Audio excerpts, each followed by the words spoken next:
नमस्कार and welcome to study I Q my dear friends. मैं हूं Prashant Pawani. I hope you all are in good. आज 15 सितंबर 2020 हैं और दिन है ट्यूसडे।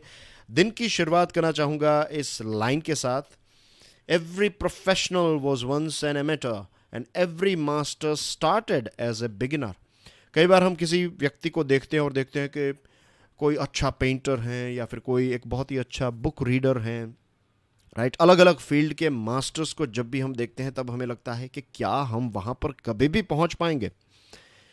लेकिन हम क्या देखते हैं, हम उस मास्टर को ही देख पाते हैं क्योंकि मास्टर प्रेजेंट में अवेलेबल है। मास्टर के इतिहास को अगर आप देखेंगे तो मास्टर ने भी अपनी जो एक शुरुआत है वो एक एमेटर से की थी। उनको भी पता नहीं था, वो भी बहुत सारे अप्स एंड डाउन्स में से गुजर कर वहाँ तक पहुँचे हैं।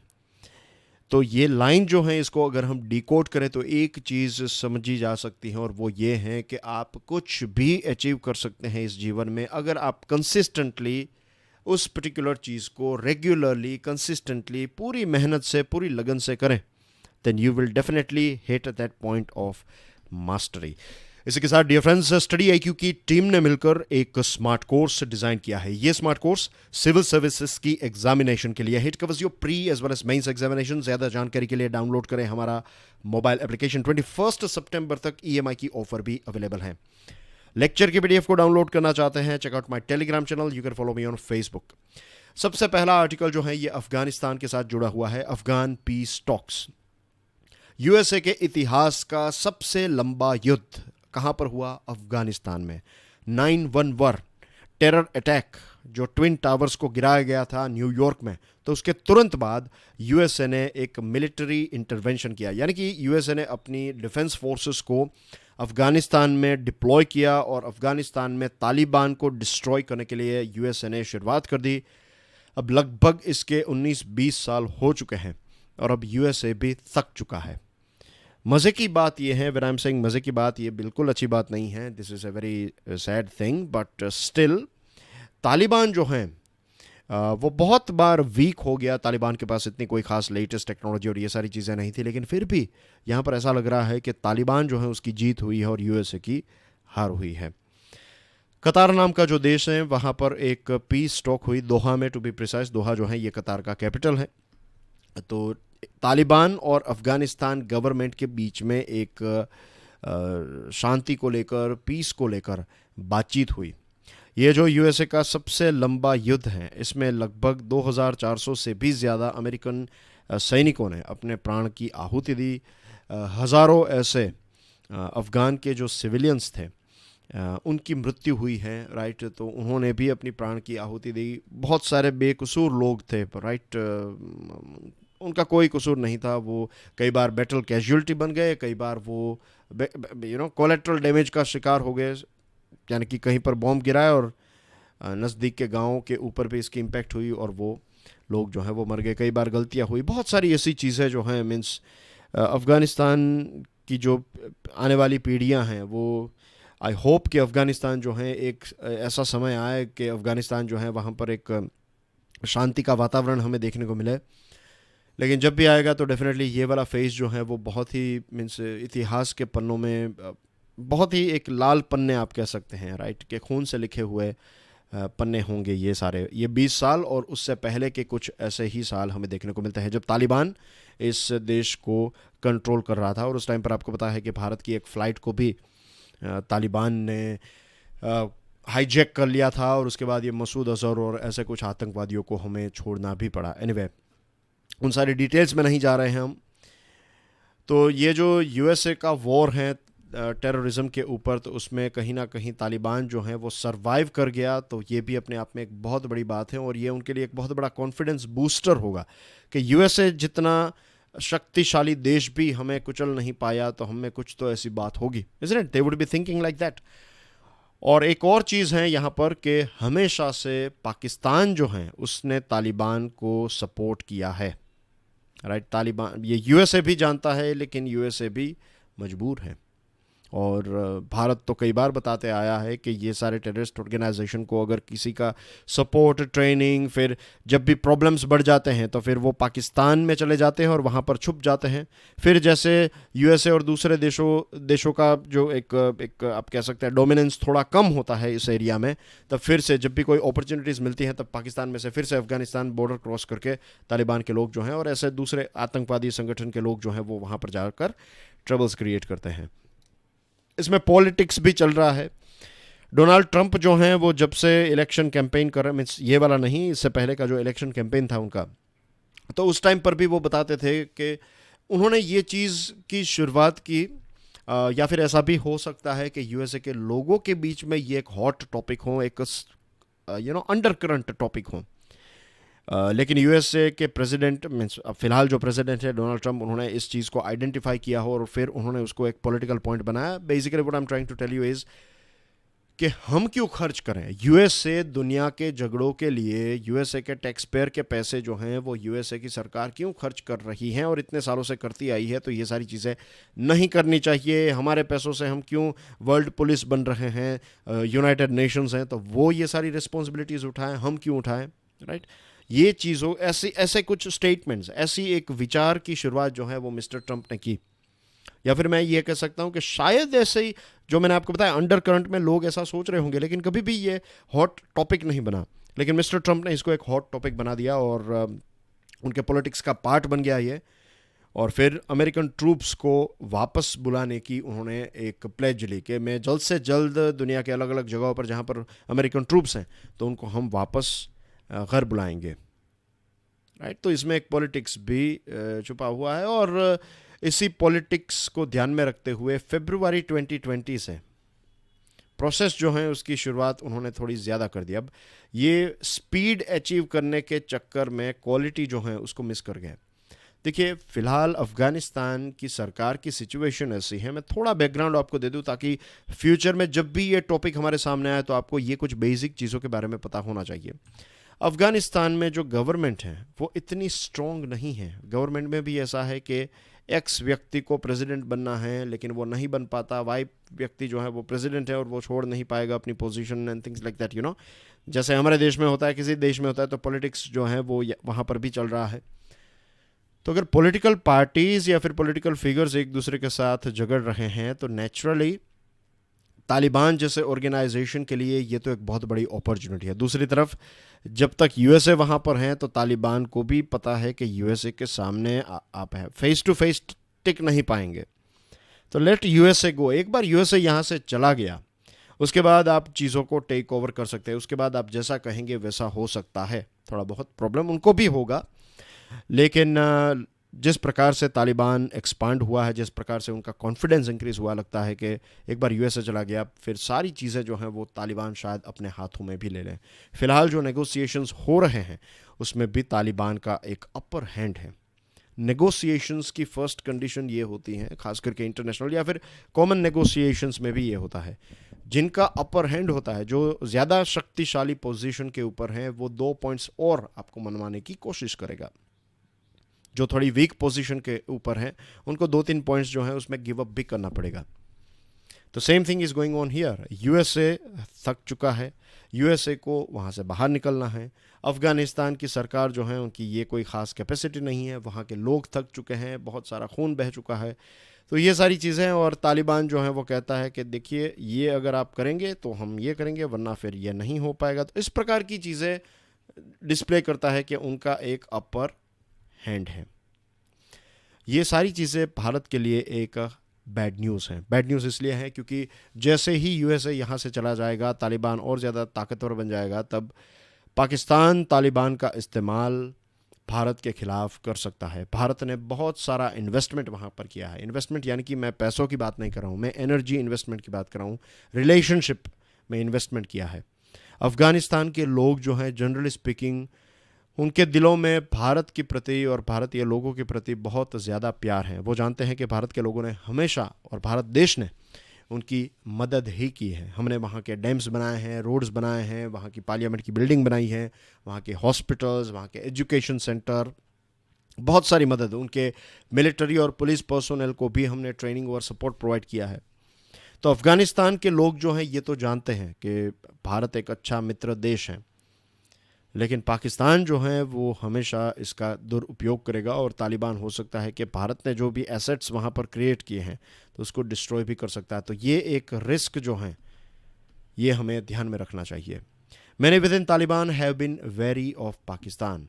ऐसा नहीं है कि सिर्फ तालिबान के सारे लोग जो हैं वो पाकिस्तान के गुलाम हैं या फिर पाकिस्तान की जो सिस्टम है डीप एसेट यानी कि वहाँ की आर्मी और वहाँ की सरकार के गुलाम हैं। नो, तालिबान में भी बहुत सारे ऐसे लोग हैं जो जानते हैं कि पाकिस्तान ने हमेशा, पाकिस्तान के सिस्टम ने हमेशा इनका दुरुपयोग या फिर इनका इस्तेमाल किया है। तो ये जो एक ऐसे कुछ लोग हैं जो तालिबान में जो पाकिस्तान के प्रति उनका झुकाव नहीं है, तो ऐसे लोगों को हमें यानी कि भारत को उनके साथ डिस्कशन, उनके साथ एक रीच आउट हो, उनके साथ एक संवाद हो और इस संवाद से तालिबान के साथ काम किया जा सकता है। क्योंकि अगर फ्यूचर में अफ़गानिस्तान की सरकार में तालिबान का एक बहुत बड़ा रोल है या फिर तालिबान ही अगर अफ़गान की सरकार चलाएगा तो फिर आज नहीं तो कल हमें उनके साथ रिलेशनशिप तो डेवलप करने ही पड़ेंगे।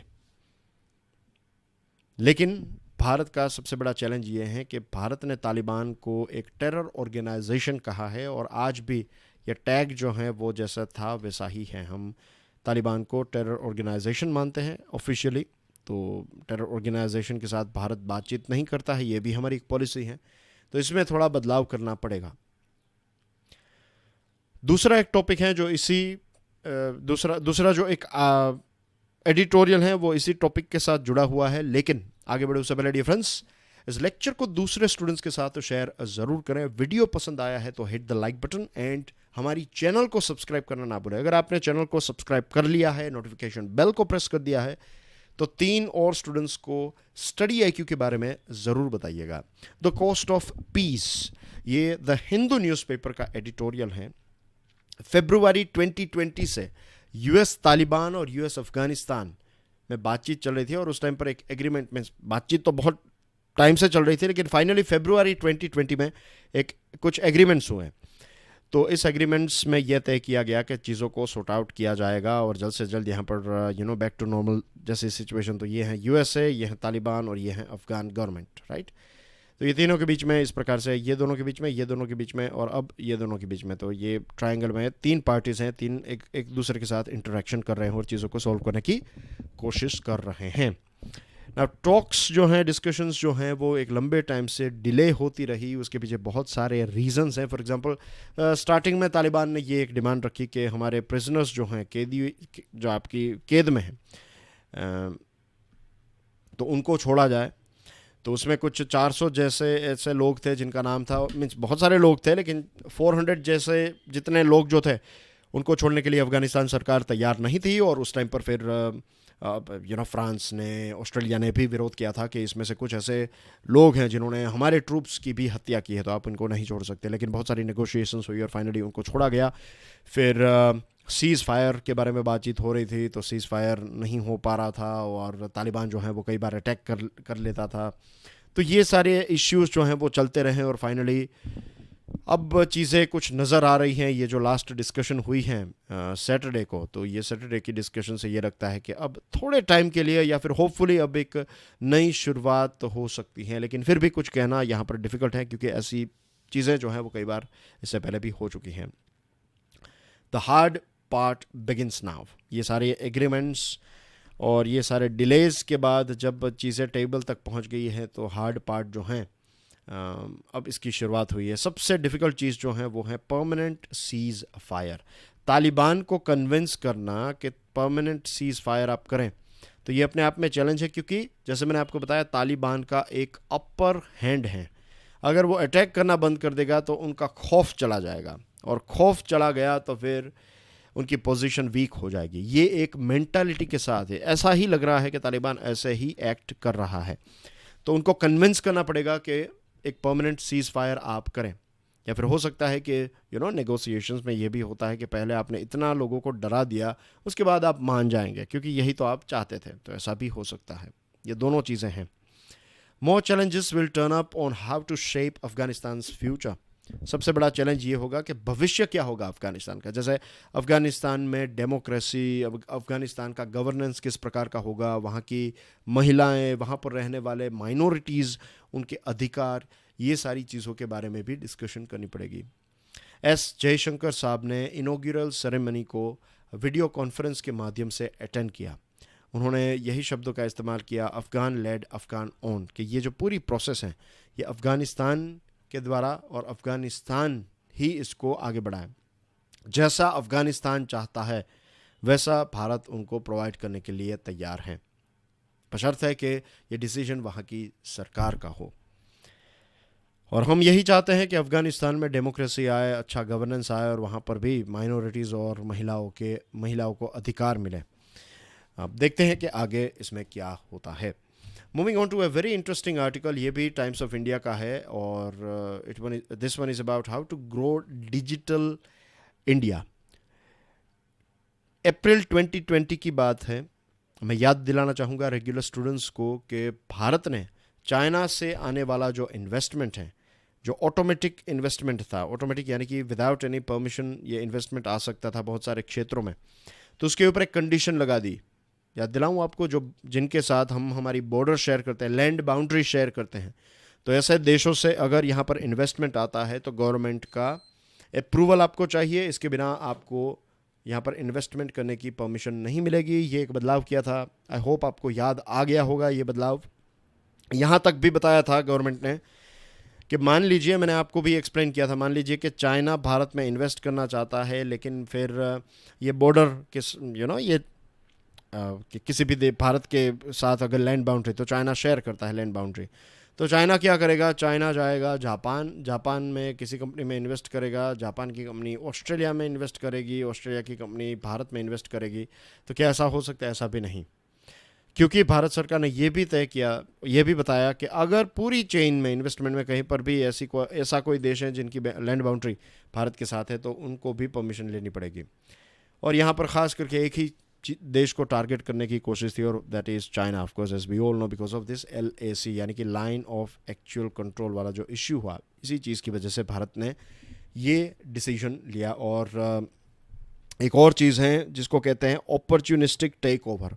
अपॉर्चुनिस्टिक टेक ओवर यानी कि लॉकडाउन के टाइम पर हमारे देश में बहुत सारे, और दुनिया भर में बहुत सारी ऐसी कंपनीज़ हैं जिनके शेयर की कीमत कम हो गई, जो बहुत सारे लॉसेस कर रहे थे। और उस टाइम पर अगर आपके पास पैसे हैं तो आप क्या करते हैं कि कंपनी की सिचुएशन ख़राब है तो आप उसको टेक ओवर कर लेंगे, आप पैसे देकर उसको ख़रीद लेंगे, मुसीबत के वक्त में आप उसको ख़रीद लेंगे। और उसके बाद वो कंपनी अगर अच्छी है तो फिर थोड़े टाइम के बाद फिर से वो टॉप पर पहुंच जाएगी और फिर आपके लिए एक कम पैसों में आपको एक बहुत बड़ी ब्रांड मिल गई। इस प्रकार की एक सिचुएशन चाइना के इन्वेस्टर्स क्रिएट कर रहे थे, जिसको कहते हैं अपॉर्चुनिस्टिक टेक ओवर। तो इसको रोकने के लिए, ख़ास तो इसको रोकने के लिए, और उसके बाद ये LAC वाला भी इश्यू ऑफ कोर्स है।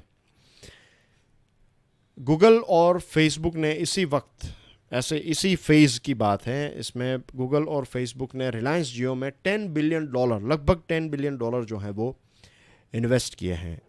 Right, Indian digital startups are under seize.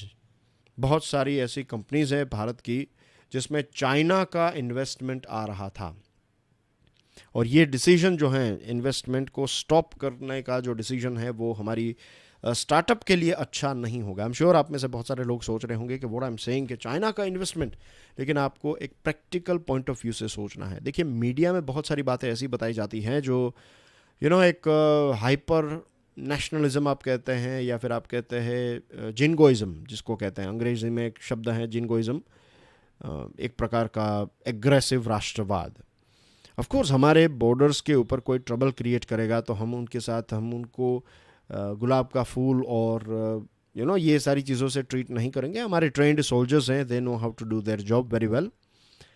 लेकिन हमारी इकोनॉमी को भी सपोर्ट की आवश्यकता है, ख़ास करके लॉकडाउन के बाद। और पैसे जब भी इन्वेस्ट होते हैं किसी भी देश में या फिर सोसाइटी में या किसी बिजनेस में, तो ज़्यादा जॉब्स जनरेट होती हैं, ज़्यादा ट्रांजैक्शंस होते हैं। ज़्यादा ट्रांजैक्शंस का मतलब है कि ज़्यादा GST, ज़्यादा जॉब्स का मतलब है कि बहुत सारे लोगों को जॉब्स मिलेगी, वो लोग फिर खर्च करेंगे, पैसे जो हैं वो इकोनॉमी में सर्कुलेट होंगे।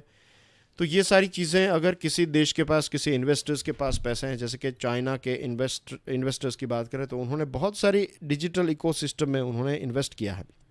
और उससे हमारी बहुत सारी कंपनीज को फ़ायदा भी हुआ है, वो कंपनी जो है वो बड़ी भी हुई है, राइट।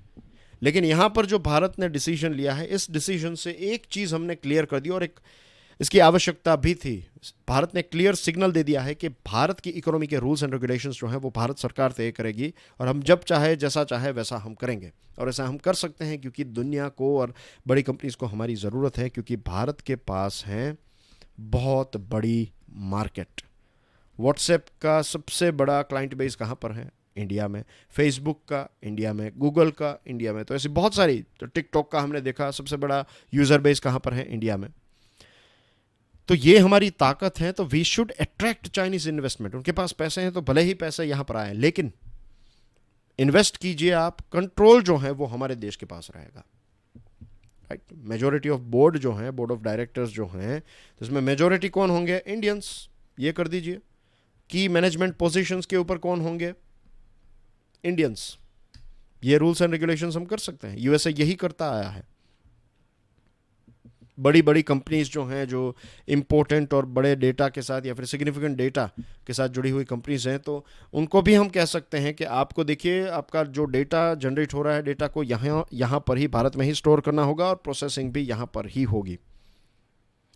फेसबुक और गूगल कुछ ऐसी कंपनीज हैं, जैसे मैंने आपको कुछ एग्जांपल्स दिए, कि सबसे ज़्यादा यहाँ पर उनके यूज़र बेस हैं। गूगल पे देख लीजिए, फेसबुक देख लीजिए। लेकिन आज भी उनके कंट्री के हेड जो हैं, उन्होंने ऐसे कोई ख़ास कंट्री हेड अपॉइंट नहीं किए। और मार्क जुकरबर्ग और इनको जब बुलाया जाता है यहाँ पर, गूगल के जो भी सुंदर पिचाई हैं, तो फिर वो मीन्स एक देश, मीन्स वो यूएसए की कांग्रेस के सामने प्रेजेंट होंगे। लेकिन यहाँ पर कुछ गलत होगा तो उनसे कोई स्टेटमेंट्स और ये सारी चीज़ें देखने को नहीं मिलती हैं। तो उनको भी we have to make them make sure कि वो रिस्पॉन्सिबिलिटी अपनी निभाएं। अगर बड़ी मार्केट में ऑपरेट करना, ये बड़ी मार्केट चाहिए, then you have to stick with rules and regulations of India. और जो मैं आपको बता रहा था कि इन्वेस्टमेंट भले ही चाइना का है, तो dual class share holding system उसको कहते हैं, कि भले ही डोमेस्टिक प्लेयर की जो एक डोमेस्टिक प्लेयर का जो शेयर है, स्टेक जो है, वो 50% से भी भले ही कम क्यों ना हो, लेकिन ओनरशिप तो उनके पास ही रहेगी। जैसे कि फेसबुक की बात करें तो मार्क जुकरबर्ग जो है, उनके पास फेसबुक का 15% से भी कम स्टेक है, लेकिन वोटिंग राइट उनके 58% से ज़्यादा है, क्योंकि वहाँ के रूल्स एंड ये जो dual class share holding system है यूएसए की, वो ये चीज़ फैसिलिटेट करती है। तो यही चीज़, ऐसी ही कुछ चीज़ हमें भी डेवलप करनी चाहिए। टिकटॉक का देखिए आप, टिकटॉक में यूएसए ने टिकटॉक को कंटिन्यू करना चाहता है। बिजनेस साइड को, जो बिजनेस एंटरप्रेन्योरशिप है, उसको भी अपॉर्चुनिटी देना चाहता है, लेकिन इसी के साथ साथ अपने नेशनल इंटरेस्ट को भी प्रोटेक्ट करना चाहता है। तो उन्होंने क्या कहा कि भाई टिकटॉक जो है वो माइक्रोसॉफ्ट या फिर दूसरी कंपनी को अपना ऑपरेशंस बेच दे, कोई अमेरिकन कंपनी देखभाल कर लेगी इसकी, और टिकटॉक आप चला सकते हैं। तो as you can see here, उन्होंने दोनों चीज़ों को मेंटेन करने की कोशिश की है। तो हमें भी यही करना चाहिए, राइट। चाइना का अगर इन्वेस्टमेंट आ रहा है तो let us use Chinese money, लेकिन कंट्रोल जो है वो हमारे पास रहेगा। India should take control of how capital is utilised in its country and how its digital economy should develop. Economically India should empower local companies, हमें हमारी local companies को भी एम्पावर करना चाहिए। लेकिन ये सारी चीज़ें तब होगी जब सरकार के पास ज़्यादा टैक्स आएगा, और ये तब होगा जब ज़्यादा ट्रांजेक्शन्स होंगे, isn't it. For a different yard stick, ये ईज़ ऑफ डूइंग बिजनेस को, जो ease of doing business report जो वर्ल्ड बैंक के द्वारा तैयार किया जाता था, तो इसको पॉज किया। देखिए, बंद नहीं किया है, पॉज किया है फॉर टाइम बिंग। इसमें कुछ फ्लोज हैं, खास करके एनवायरनमेंट और हेल्थ को तो इसमें कंसिडर ही नहीं किया जाता। आज के ज़माने की सबसे इंपॉर्टेंट चीज़, और हम कैसे फेज़ में से गुजर रहे हैं आप देखिए। एक तरफ युद्ध जैसी सिचुएशन है हमारे देश में, एक तरफ ये पेंडेमिक और हेल्थ क्राइसिस चल रही है, ऊपर से एनवायरनमेंट के इश्यूज चल रहे हैं, ऊपर से इकोनॉमी के इश्यूज चल रहे हैं, राइट। इसके बारे में हम बात करेंगे, एक आर्टिकल है। लेकिन वर्ल्ड बैंक का ये रिपोर्ट जो है, इसको आप हॉलिस्टिक डेफिनेटली नहीं कह सकते। इनफैक्ट वर्ल्ड बैंक की ही एक इंडिपेंडेंट इवेल्युएशन ग्रुप है, उन्होंने 2008 में और 2013 में एक्सटर्नल इंडिपेंडेंट पैनल ने ये बताया था कि इस पर्टिकुलर इंडेक्स में 15 जितनी खामियां हैं। इनफॉर्मल सेक्टर को तो ये कवर नहीं करता है। अब देखिए कि भारत की एफडीआई जो है, भारत और चाइना की एफडीआई जो है वो ग्रो हुई, राइट। और इसी के साथ साथ पोल्यूशन इंक्रीज़ हुआ, हेल्थ रिस्क बढ़े, वर्कर की सेफ्टी कम हुई। ये सारी चीज़ें होने के बावजूद भी रैंकिंग जो है वो अप गई, क्योंकि सिर्फ एफडीआई को ही देखा जाता है। भारत और चाइना जो हैं ये नंबर 1 और नंबर 3 पर हैं, लार्जेस्ट एमिटर हैं। और एनवायरनमेंट के इंडेक्स में अगर आप देखें तो चाइना का रैंक है 120, भारत का रैंक है 168, एंड फिर भी यहाँ पर ईज ऑफ डूइंग बिजनेस के बारे में बात होती है। एनवायरनमेंट इम्पैक्ट असेसमेंट, जैसे मैं हमने इसको पहले डिस्कस किया था कि पहले आप स्टार्ट कर दीजिए, बाद में परमिशन अप्लाई कीजिए। आप किसी जंगल को काट कर वहाँ पर फैक्ट्री लगा दीजिए और उसके बाद परमिशन की अप्लाई कीजिए। ऐसी सिचुएशंस, ऐसी चीज़ों के बारे में डिस्कशन हो रही है, ऐसा एक ड्राफ्ट तैयार किया जा रहा है, लेकिन फिर भी ईज़ ऑफ डूइंग बिजनेस में हम ऊपर जा रहे हैं, यानी कि रैंक जो है वो क्लाइम हो रहा है। यूएसए का रैंक 6 है, लेकिन यूएसए बहुत सारे ऐसे एनवायरनमेंट में और उसमें फेल हैं। और बहुत सारी चीज़ें जैसे कि लोअर टैक्स रेट को बेस्ट माना जाता है इस इंडेक्स में, लेकिन लोअर टैक्स हर एक देश के लिए नहीं है। कतार शायद लोअर टैक्स करे तो ठीक है, क्योंकि उन्होंने फ्यूल में बहुत सारे पैसे कमाए हैं, उनके पास हैं। लेकिन भारत जैसा देश जिसको ज़्यादा रेवेन्यू चाहिए, हमारे पास ऐसा नेचुरल रिसोर्सेज नहीं है, राइट, जो घर बैठे आपको इतने ज़्यादा पैसे दें, तो हमें थोड़ा टैक्स रेट हाई भी करना पड़ेगा। और सिर्फ दिल्ली और मुंबई को ही देखा जाता है, बाकी की जगहों पर जहाँ पर दिल्ली और मुंबई से भी अच्छा ईज़ ऑफ डूइंग बिजनेस है तो उनको नहीं देखा जाता। फिर बहुत सारी ऐसी चीज़ें हैं, एक एरिया में आपके ज़्यादा मार्क्स आएँ तो फिर दूसरे एरियाज़ में अगर आप पीछे भी हैं तो भी आपका रैंक जो है ओवरऑल अच्छा लगेगा। तो ऐसे बहुत सारे फ्लोज इसमें हैं। और एनवायरनमेंट, सेफ्टी, फिर हेल्थ, राइट, वर्कर के राइट्स, ये सारी चीज़ों को भी ज़्यादा इम्पोर्टेंस देना चाहिए। India's great silence is the loudest sound, right. क्या हमारे देश में कम्युनिटी ट्रांसमिशन होने लगा है? हाँ, ना, बहुत सारे लोगों के पास अलग अलग आंसर हैं। सरकार ने क्या इसके ऊपर कोई चीज़ क्लैरिफाई की है? फिर स्टार्टिंग में कोविड-19 बड़े शहरों में था, अब गाँव तक पहुंच गया, तो क्या हमारे गांव तैयार हैं इसके लिए? क्या हमारे पास ये कैपेसिटी है कि हम हमारे गांव को बचा पाएंगे? ये लॉकडाउन की वजह से कितने सैलराइड लोगों की जॉब चली गई, कितने नॉन सैलराइड छोटे छोटे बिजनेसेस जो थे वो डिस्ट्रॉय हो गए। किसानों की बात करें तो किसानों ने जो बम्पर प्रोडक्शन किया है, लेकिन लोगों के पास पैसा नहीं है चीज़ों को ख़रीदने के लिए, तो फिर उन सारी जो उनकी पैदावार है उसका क्या होगा? क्या फिर से यही सिचुएशन देखने को मिलेगी कि हमारे एफसीआई के गोडाउन्स भरे पड़े रहेंगे लेकिन लोग जो हैं उनको भूखा सोना पड़ेगा? क्या हम ये प्रश्न उठाते हैं कि हमारे जो मिल्क प्रोड्यूसर्स हैं, क्या उनको राइट अमाउंट ऑफ मनी मिलती है? क्या उनको जो वो डिज़र्व कर रहे हैं, सुबह 3-4 बजे उठकर जो मेहनत करते हैं वो लोग, क्या उनको उनका रिटर्न मिल रहा है? राइट। एक अनिल अग्रवाल साहब थे जो हमारे बहुत अच्छे एनवायरमेंटलिस्ट थे हमारे देश के। आपके लिए प्रश्न है, बताइए कि अनिल अग्रवाल साहब ने एक इंस्टीट्यूशन की शुरुआत की थी, ये इंस्टीट्यूशन का नाम क्या है? Stick your answer in the comment section. तो उन्होंने बताया था कि ये नेचुरल रिसोर्सेज और ह्यूमन रिसोर्सेज को डिस्ट्रॉय कर रहे हैं और लूट हो रही है फिलहाल जो जिस प्रकार से हम चीज़ें, और हम एक डेडली कॉकटेल में भी हैं। जैसे मैंने आपको बताया, वायरस भी चल रहा है एक तरफ वॉर लाइक सिचुएशन है, और ये रिमाइंड कराता है वर्ल्ड वॉर 1 का टाइम जब स्पेनिश फ्लू हुआ था और एक तरफ युद्ध चल रहा था। क्या आपको बताया कि हमारे देश के, भारत के लोगों की बात करें तो 14 से लेकर 17 मिलियन लोगों की मृत्यु हुई थी बिकॉज ऑफ स्पेनिश फ्लू, क्योंकि हमारे बहुत सारे लोगों को वॉर में जाना पड़ा और फिर वो वापस आए तो भारत के अलग अलग कोनों में ये स्पेनिश फ्लू जो है वो फैल चुका था। तो एग्जीक्यूटिव्स को, पार्लियामेंट को ये सारी चीज़ों के बारे में बताना चाहिए कि पब्लिक हेल्थ की बात करें, पब्लिक फाइनेंसेस की बात करें, चाइना के साथ जो वॉर लाइक सिचुएशन है उसमें क्या हम कर रहे हैं, क्या हो सकता है, खर्च क्या होगा, इसका नुकसान क्या होगा, ये सारी चीज़ें। और ये जिंगोइज़म जो हैं उसको साइड में रखकर हमें प्रैग्मेटिकली यानी कि लॉजिकली और डिप्लोमेटिक तरीके से चीज़ों को देखने की कोशिश करनी चाहिए, और सरकार को भी देखने की और लोगों को समझाने की, कन्विंस करने की कोशिश सरकार की होनी चाहिए। ये सारी चीज़ें पार्लियामेंट को उनको बतानी होगी, राइट। पार्लियामेंट का सेशन जो है वो अभी चलेगा ये कोविड-19 के टाइम पर, अच्छी बात है, लेकिन रिमेंबर सिर्फ सेशन जो है वो इम्पोर्टेंट नहीं है, उसका स्पिरिट जो है that is the most important thing. अब क्वेश्चन आवर नहीं हो रहा है जिसके बारे में हमने डिस्कशन की थी, और याद रखिएगा कि हमारे देश में जो इमरजेंसी लगाई गई थी 1975 से लेकर 77 में, तो वो डिसीजन भी पार्लियामेंट ने ही लिया था। तो इट्स नॉट ऑलवेज कि पार्लियामेंट इज़ ऑलवेज राइट। हाँ, एक अवेयर एनलाइटेंड पार्लियामेंट, और उससे भी इम्पोर्टेंट है सिटीजन्स। जब तक सिटीजन्स एक्टिव रहेंगे पॉलिटिकली, वो चीज़ों को देखेंगे, आवाज़ उठाएंगे, तभी ये चीज़ पॉसिबल है। कि हर कोई अपनी रिस्पॉन्सिबिलिटी, वरना ये सारे पिलर्स, चाहे वो डेमोक्रेसी का पिलर नंबर 1 जुडिशरी हो, या फिर एग्जीक्यूटिव्स हों, या फिर ये लेजिस्लेटिव हो, या फिर फोर्थ पिलर मीडिया, अगर लोग बंद करेंगे अपनी आंखें या फिर लोग ही इनएक्टिव रहेंगे तो फिर आपको मीडिया में भी मसाला ही प्रोवाइड किया जाएगा रादर देन राइट न्यूज़। तो सोचिएगा इसके बारे में। That's basically everything in today's discussion difference. ये कुछ न्यूज़ आइटम्स हैं, आप इसको आराम से देख लीजिएगा, राइट, बट मेक श्योर कि आप इनको देख लें, ये इंपॉर्टेंट है। और अलग न्यूज़पेपर्स में आपको ये मिल भी जाएंगे तो आप इसको पढ़ सकते हैं as per your convenience. And I will see you soon. Enjoy your studies. जय हिंद।